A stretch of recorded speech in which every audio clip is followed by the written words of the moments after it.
Hello दोस्तों, स्वागत है आप सभी का आपके अपने एजुकेशनल चैनल एसएन गुरुकुल पर।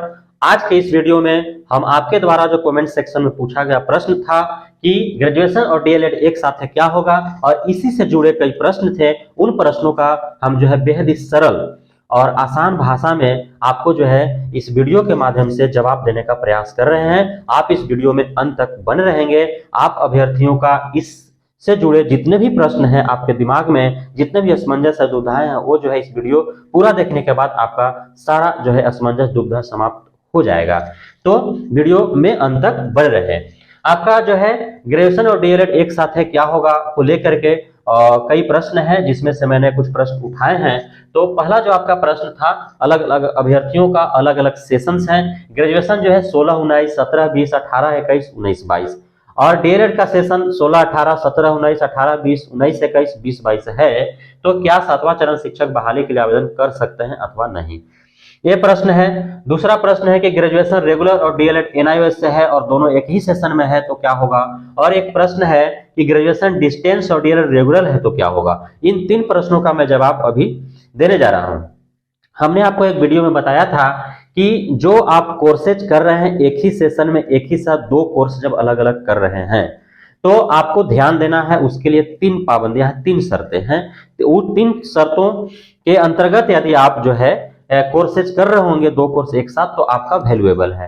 पहला शर्त है कि यदि आप दोनों कोर्सेज रेगुलर मोड में कर रहे हैं, अर्थात ग्रेजुएशन और डीएलएड यदि रेगुलर मोड में एक ही सेशन में है तो दोनों का जो क्लास और पीरियड होगा वो दोनों अलग अलग टाइम पे होने चाहिए। और जब आपका अंक पत्र या फिर मूल प्रमाण पत्र जारी होगा तो उसमें जो है वह उसमें अंकित होना चाहिए कि आपका जो है डीएलएड कब से कब तक जो है आप क्लास और पीरियड में आपने पढ़ाई की है और ग्रेजुएशन आपने कब से कब तक की है। क्योंकि वो जो मूल प्रमाण और जो आपका अंक प्रमाण पत्र जब आएंगे आपका दोनों कोर्सेज का तो एक ही सेशन में होगा। अब यदि आप क्लास और पीरियड उसमें अंकित नहीं रहेंगे तो जो आपका डॉक्यूमेंटेशन करने वाला होगा, जो काउंसलिंग करने वाले होंगे, उनको पता नहीं चल पाएगा और वे आपको जो है छांट देंगे, आपका आवेदन जो है वो रद्द कर देंगे।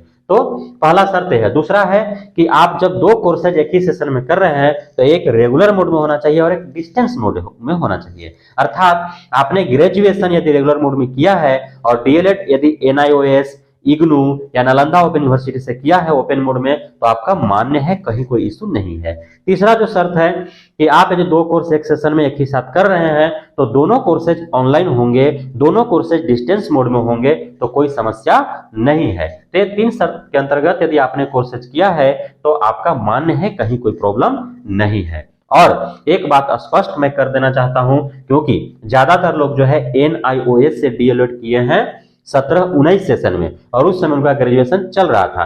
डीएलएड जो है इंटरमीडिएट पर होता है, तो इंटरमीडिएट करने के बाद जो है आमतौर पर ग्रेजुएशन में एडमिशन ले लेते हैं लोग, लिया और उसी बीच में है एनआईओएस के द्वारा जो है सरकार ने अनाउंस कर दिया कि डीएलएड जो है ओपन मोड में कर सकते हैं जिन्हें भी करने की इच्छा हो। तो वह जो है उन्होंने उस एनआईओएस से जो है डीएलएड 17-19 में किया जिस समय उनका ग्रेजुएशन चल रहा था। तो उस परिस्थिति में आपका दोनों कोर्सेज मान्य है, कोई समस्या नहीं है। क्लियर।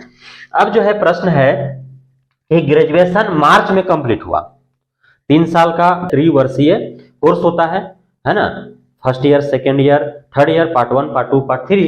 अब वह जो है मार्च में कंप्लीट हो गया, पार्ट 1, पार्ट 2, पार्ट 3, 3 ईयर जो कोर्स होता है आपका ग्रेजुएशन का वो कंप्लीट हो गया मार्च में। और फाइनल ईयर का एग्जाम जो है वह अगस्त में हुआ और उसी बीच में जो है वो डीएलएड में एडमिशन ले लिया, क्योंकि डीएलएड में एडमिशन इंटरमीडिएट पर होता है। तो अब उसका जो है ग्रेजुएशन और डीएलएड मान्य होगा अथवा नहीं होगा। तो इस विषय में हम आपको क्लियर कर देना चाहते हैं कि अभी जो है बिहार में ग्रेजुएशन का सेशन लेट चल रहा है, 4 से 5 साल लग जा रहे हैं ग्रेजुएशन करने में। आप इस स्थिति में तभी आपका मान्य होगा दोनों सर्टिफिकेट, दोनों कोर्सेज जब मार्च तक, है ना, मार्च तक आपका पार्ट 1 और पार्ट 2 का एग्जाम हो गया होगा। आप डीएलएड में एडमिशन लेने से पहले आपका पार्ट 1 और पार्ट 2 का जो है एग्जाम हो गया होगा। पार्ट 3 का एग्जाम सिर्फ यदि देने के लिए रह गए होंगे तो और यूनिवर्सिटी के गलती से उसका सेशन लेट होने की वजह से जो है जो एग्जाम मार्च अप्रैल में होने चाहिए वो जो है जाकर के अगस्त में हुआ और आपने जो है उसी बीच में डीएलएड में एडमिशन लिया, तब आपके मान्य होंगे, है ना। अब जो है अगला प्रश्न है कि ग्रेजुएशन रेगुलर और डीएलएड डिस्टेंस से है, एक ही सेशन में है और दोनों का परीक्षा एक ही समय पर हुआ। बताइए, इस तरह का प्रश्न हमारे कमेंट सेक्शन में पड़ा हुआ है। आप बताइए कि ग्रेजुएशन रेगुलर से है, डीएलएड डिस्टेंस से है, आप नियमतः सही चल रहे हैं, अब तक कोई दिक्कत नहीं है और दोनों अलग अलग यूनिवर्सिटी से हैं। एक यूनिवर्सिटी को दूसरे यूनिवर्सिटी के बारे में पता नहीं है कि वह कब जो है किस कोर्सेज का वो एग्जाम कंडक्ट करा रहा है, और दोनों जो है यूनिवर्सिटी जहां से आप ग्रेजुएशन कर रहे थे और एक जगह से जहां से आप डीएलएड कर रहे थे, परीक्षा एक ही दिनांक पर एक ही समय में उन्होंने कंडक्ट कराने का घोषणा किया और आप जो है दोनों परीक्षाएं मैनेज कर लिए। दोनों का अभी वर्तमान में आपके पास ग्रेजुएशन का भी अंक पत्र और मूल प्रमाण पत्र आपके पास है और डीएलएड का भी अंक पत्र और मूल प्रमाण पत्र आपके पास है।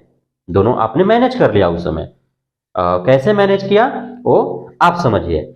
मैनेज कर लिया, अब आप जो है जो है उस आधार पर आपने सीटेट पेपर 2 क्वालिफाई भी कर लिया। अब आपको जो है 7वें चरण शिक्षक बहाली में आपको 6 to 8 टीचर बनना है और आपका समस्या, आप तो डर लग रहा है कि अब क्या होगा। तो अब जो है आपका डॉक्यूमेंटेशन होगा, काउंसलिंग होगा। उस समय जब अंक पत्र का है ना, और जो है आपका मूल प्रमाण पत्र जो होता है वो सारे का ओरिजिनल डॉक्यूमेंट्स आपको मांगे जाते हैं। तो उस समय जो है सामान्यतः एडमिट कार्ड नहीं मांगा जाता है। यदि उस समय एडमिट कार्ड मांगा गया तो आपका मामला फंस जाएगा। दूसरा, एक दो तरह से डॉक्यूमेंटेशन होता है, एक होता है फेस टू फेस, आपसे सारे डॉक्यूमेंट्स मांगे जाएंगे ओरिजिनल और आप जो है ले जाएंगे और आपके समक्ष जो है आपसे कुछ कुछ पूछते हुए उसी से संबंधित और आपका सारा डॉक्यूमेंट जो है वो जांच हो जाएगा। तो इस प्रकार दूसरा होता है जो जितने भी आपने डॉक्यूमेंट्स शो किए हैं और जिस जिस संस्थान से आपने शो किया है वह जो है वहां से जांच होता है। उस जांच में भी यदि आप पकड़े गए तो भी आपका जो है नियुक्ति रद्द हो जाएगा। तो डर तो आपका है, भय जो है आपका बना हुआ है। डर और संशय जब तक आपका नियुक्ति ज्वाइनिंग लेटर नहीं आता है तब तक आपका बना हुआ है, इसमें दो राय नहीं है। इसमें हम क्लियरिटी नहीं दे सकते हैं कि आपका जो है मामला फंसेगा नहीं, फंसने लायक ही मामला आपका है। अगला जो प्रश्न है कि ग्रेजुएशन कर रहा था और उसी समय मूड हुआ कि ग्रेजुएशन कर रहे हैं रेगुलर से तो क्यों ना डिस्टेंस से डीएलएड कर रहे हैं, क्योंकि इंटरमीडिएट पर डीएलएड होता है, आपने एडमिशन ले लिया। डीएलएड जो है जहां से आप कर रहे थे उन्होंने सही समय पर आपका जो है डीएलएड कंप्लीट करा दिया, लेकिन ग्रेजुएशन जो है उसको कराने में आपको समय ज्यादा लग गया, 4 से 5 साल आपको लग गया। तो उस स्थिति में क्या होगा? उस स्थिति में कोई समस्या नहीं है। जो है आप ग्रेजुएशन कंप्लीट होने के बाद सीटेट पेपर 2 दिए हैं और आपका जो है बहाली आने से पहले दोनों कोर्सेज कंप्लीट हैं, आपको कोई समस्या नहीं है, क्योंकि एक आपका रेगुलर में है और दूसरा आपका डिस्टेंस मोड में है। तो रेगुलर और डिस्टेंस मोड में यदि दोनों अलग अलग मोड में कोर्स होंगे तो आपको कहीं से कोई समस्या नहीं है। तो हम उम्मीद करते हैं कि आपके द्वारा जो भी प्रश्न पूछे गए थे, आपके दिमाग में जो भी दो अलग अलग कोर्सेज को लेकर के एक ही सेशन में जो आपने किए कर रखा है उसको लेकर के जो संशय या संदेह या फिर दुविधा या असमंजस होगा वो सारे इस वीडियो को देखने के बाद आपका दूर हो गया होगा। और इसी प्रकार आपका और भी 7वें चरण शिक्षक बहाली को लेकर के जो भी मन में संशय है, दुविधा है, उससे संबंधित आप प्रश्न हमारे कमेंट सेक्शन में पूछ सकते हैं। मैं जो है उसको बेहद ही सरल और आसान भाषा में संतोषजनक जवाब देने का प्रयास करेंगे।